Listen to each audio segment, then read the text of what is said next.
মেয়েটির টাকা বাঁচানোর অসংখ্য কৌশল জানা ছিল। প্রতি সপ্তাহান্তে সে বাজারে যেত এবং দরদাম করতে করতে পুরো বাজারে হইচই ফেলে দিত। বাজারে ঢুকেই সে এক জায়গায় দাঁড়িয়ে চারপাশের সব দোকান ভালো করে লক্ষ্য করত।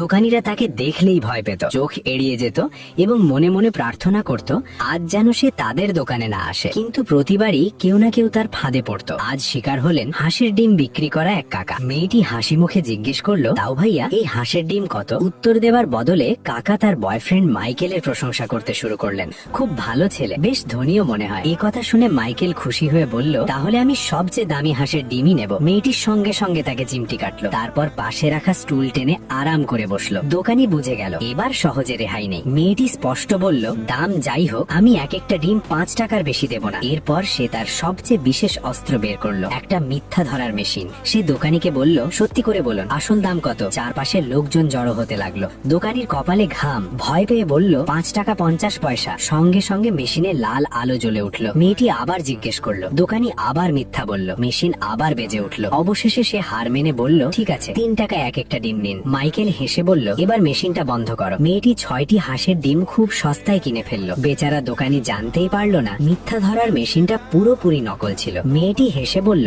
আজ তো দিনটা বেশ সস্তায় কাটলো। তোমারও কি এমন দরদাম করার ট্যালেন্ট আছে?